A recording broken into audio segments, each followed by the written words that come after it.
मित्रांनो, आजच्या व्हिडिओमध्ये आपण पॉलिटिकल सायन्सचे बेसिक इंट्रो बघणार आहोत. म्हणजे व्हॉट इज पॉलिटिकल सायन्स, म्हणजे पॉलिटिकल सायन्स ॲक्च्युअल मध्ये काय असते. तर मित्रांनो, तुम्हाला जर पॉलिटिकल सायन्स मध्ये इंटरेस्ट असेल तर मग ही व्हिडिओ तुमच्यासाठी मोस्ट इम्पॉर्टंट आणि इंटरेस्टिंग देखील असू शकते. आणि तुम्हाला जर पॉलिटिकल सायन्स मध्ये इंटरेस्ट नसेल तरी पण या व्हिडिओ नंतर तुम्हाला काही नॉलेजेबल गोष्टींची माहिती सुद्धा मिळू शकते. आणि लास्ट मध्ये आपण हे पण समजून घेणार आहोत की MPSC आणि UPSC यांसारख्या स्पर्धा परीक्षांची तयारी करणारे ॲस्पिरंटची फर्स्ट चॉईस पॉलिटिकल सायन्सच का असते. तर मित्रांनो, आता तुमच्यापैकी व्हिडिओ जे काही पाहत आहेत त्यांच्या मनात एक प्रश्न येत असेल आणि ते देखील असे म्हणत असतील की आम्ही तर पॉलिटिकल सायन्स म्हणजे राज्यशास्त्राला स्कूल टाईममध्ये चांगल्या प्रकारे स्टडी तर केलेलेच आहे. तर मित्रांनो, हो, तुम्ही पॉलिटिकल सायन्सला स्कूल टाईममध्ये तर चांगल्या प्रकारे शिकलेलेच असेल, पण ज्या वेळेस पॉलिटिकल सायन्स डीपमध्ये एक्सप्लोर होतो त्यावेळेस आपल्याला समजते की पॉलिटिक्स आणि गव्हर्नमेंटचे गेम किती कॉम्प्लेक्स आहे. तर मित्रांनो, सर्वात आधी हे समजून घेऊया की पॉलिटिकल सायन्स ऐकल्याने सर्वात आधी तुमच्या डोक्यात काय येते. Political parties and news, political analysis, political campaigns असंच काहीतरी ना.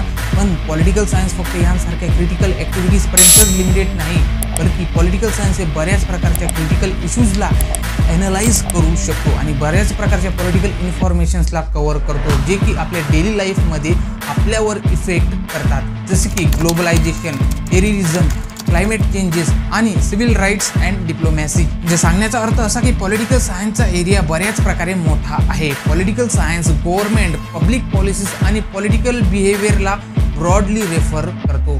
आपण सर्वांनी स्कूल टाईममध्ये राज्यशास्त्राचे बेसिक सिव्हिक्सला तर आपण चांगल्या प्रकारे स्टडी तर केलेच असेल, बस त्यातूनच पॉलिटिकल सायन्स निघालेला आहे. मित्रांनो, पॉलिटिकल सायन्स सोशल सायन्सची ती ब्रांच आहे जिच्यामध्ये स्टेट पॉलिटिक्स आणि गव्हर्नमेंटची स्टडी होते. हा सब्जेक्ट पॉलिटिकल सिस्टमचे ॲनालिसिस, थेरिकल, प्रॅक्टिकल ॲप्लिकेशन आणि पॉलिटिकल बिहेवियरचे एक्झामिनेशनशी डील करतो. पॉलिटिकल सायन्स हा फक्त एकटाच असा एरिया नाही, याच्यामध्ये बऱ्याच प्रकारच्या ब्रांचेस पडतात, जसं की sociology, economics, history, public policies यांसारख्या ब्रांचेस येतात. तर मित्रांनो, पॉलिटिकल सायन्सची स्टडी करणाऱ्या स्टुडंट्सची डिमांड मागील काही वर्षापासून चांगल्या प्रकारे वाढत चाललेली आहे आणि याचे रिझन आहे स्टुडंट्सचे वाढते इंटरेस्ट. कारण आजच्या टाईममध्ये स्टुडंट्स पॉलिटिकल सायन्सला घेऊन चांगल्या प्रकारे चेंज झालेले आहेत.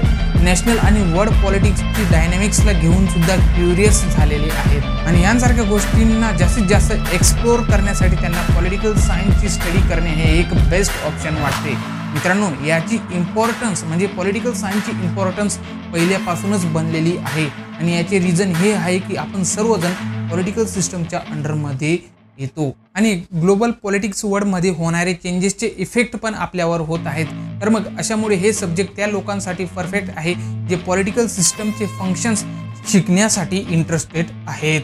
आणि या फील्डमध्ये अशा अनेक उपशाखा आहेत ज्याचे ज्ञान या एका क्षेत्रामध्ये घेतले जाऊ शकते, जसे की political theory, public administration, comparative politics, international relations. तर मित्रांनो, यावरून तुम्हाला डेफिनेटली समजले असेल की पॉलिटिकल सायन्सचे क्षेत्र किती खरोखर डीपमध्ये आहे आणि त्याचा अभ्यास करून मॉडर्न पॉलिटिक्स इकॉनॉमीला सहज कव्हर करता येतो आणि ग्लोबल पॉलिटिक्स इकॉनॉमी कशी कार्य करते हे देखील आपल्याला समजता येते. तर मित्रांनो, हे झाले पॉलिटिकल सायन्सचे बेसिक इंट्रो. आता हे समजून घेऊया की MPSC आणि UPSC यांसारख्या स्पर्धा परीक्षांची तयारी करणारे ॲस्पिरंटची फर्स्ट चॉईस पॉलिटिकल सायन्स हे सब्जेक्ट का असते.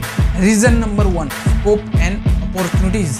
पॉलिटिकल सायन्सचा अभ्यास करत असताना UPSC आणि MPSC परीक्षेमध्ये चांगले गुण मिळवण्याची शक्यता जास्त वाटते, कारण यामध्ये राज्यशास्त्र, शासन, आंतरराष्ट्रीय संबंध आणि सार्वजनिक प्रशासन या विषयांचा समावेश होतो, जे सरकारी नोकरींसाठी मोस्ट इम्पॉर्टंट आहेत. हा एक फर्स्ट रिझन झाला. दुसरा रिझन आहे सामाजिक समज. पॉलिटिकल सायन्सचा अभ्यास करून समाज कसे कार्य करते आणि सरकारच्या निर्णयाचा त्यांच्यावर कसा परिणाम होतो हे आपल्याला चांगल्या प्रकारे समजते. हे ज्ञान ॲस्पिरंटला एक सामाजिक दृष्टिकोन प्रदान करते आणि त्यांना त्यांच्या देशाच्या समस्या समजून घेण्यास मदत करते. त्याच्यानंतर तिसरा रिझन आहे इम्पॉवरमेंट.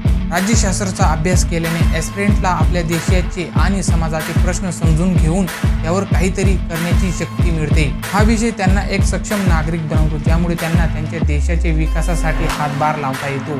मित्रांनो, पॉलिटिकल सायन्स हे आर्ट्सवाल्या विद्यार्थ्यांसाठी थोडे सोपे आहे, कारण जेव्हा आर्ट्स स्ट्रीमचे स्टुडंट्स 12वी पासआउट होऊन बाहेर पडतात तेव्हा त्यांना आर्ट्स स्ट्रीममध्ये BA कोर्सच्या साहाय्याने राज्यशास्त्र शिकायला मिळते, ज्यामुळे त्यांना पॉलिटिकल सायन्समध्ये चांगल्या प्रकारे आवड होऊन जाते. मग तेव्हा ते पॉलिटिकल सायन्समध्येच स्पेशलायझेशन करतात. त्यामुळे त्यांना पॉलिटिकल सायन्स शिकण्याची संधी मिळते, ज्यामुळे त्यांना पॉलिटिकल सायन्स जास्त अवघड वाटत नाही.